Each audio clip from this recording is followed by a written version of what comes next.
Light murder at the corner of Majestic Alley and North Front Street has put police on high alert going into the weekend.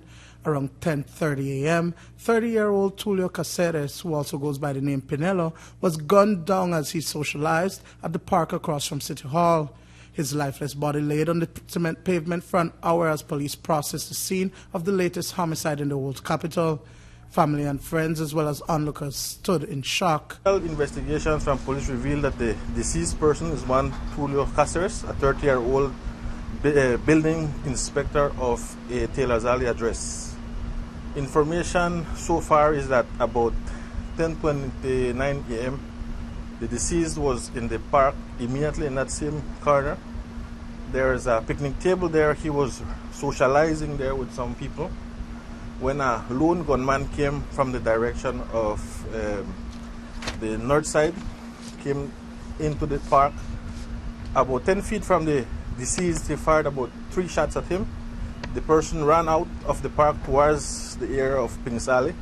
The gunman chased behind him, firing shots, until he managed to catch up with the person who had already collapsed on the corner of the street. The scene revealed a total of 8 expended shells. So 8 expended shells were recovered from the scene. The body showed several gunshot wounds. 2 of the major wounds that we observed are 1 gunshot in the back, 1 in the chest. Caceres worked with the Ministry of Housing, but is a known affiliate of Taylor's Alley gang, and as of late has been seen frequenting Majestic Alley. By all accounts, Caceres was socializing in enemy territory. Today, he was clothed in a gray shirt, blue tennis, and 3/4 blue pants. While a motive for the homicide has not been ascertained, the police believe the murder is gang-related. Unfortunately, at this time, we do not have a motive as such as to why he was killed. However, I can confirm that it is gang-related, and we are treating it that way. Now, sir, people are of the opinion that, of course, Taylor's Alley, Majestic, they're rivals. Why would this person from Taylor's Alley be in enemy territory? Well, every day we have meetings amongst ourselves, dealing with intelligence, dealing with the gang rivalry that is upon us. And we basically know who the players are, the different gangs, who is related with whom, who are rivals. And this one is new to us, because as you have said, yes, this guy is not, his where he comes from then is a rival to the area where he was murdered, and apparently he was socializing in that area. So it is new to us, and we're looking at it very, how to say it, we want to be very specific about what is the situation about that.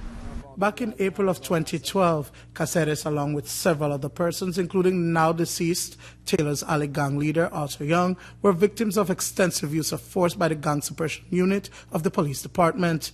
Days later, Young would be killed. At the time when we spoke to Caceres, his jaws were broken. And like when the man really come through, and like no sense, so I broke up people. Man, up the mash up my uncle. My uncle still not get better thing yet to get a sense. I still get limp up. Man, I nearly broke my hand, put a hole in my hand, and I got a big cut to and I figure tend to. And I got a fractured shoulder to see away. But I still not really kind of do no strength on his hand kind of way.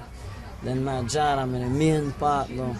I take all my wires then before the time my wire were for hold along my jaw, but I have my penny in my chin, okay? No one has been detained, but police continue its investigations into the murder. Superintendent Gualberto Garcia says that the investigators will be reviewing surveillance cameras nearby that may have possibly captured the shooting.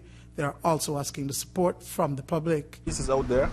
We have stepped up our patrols. People can see the patrols being conducted there on a daily basis, almost 24 hours. And these criminals, they will always have the upper hand because they always have the opportunity for them to pounce on their victims.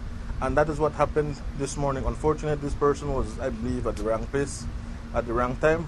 We are looking even at the possibility if he was lured there, because the person being at that area doesn't add up. Or there were a lot of people in this thoroughfare. If you go right now, you will see that in that very same spot where he was sitting, it is very crowded.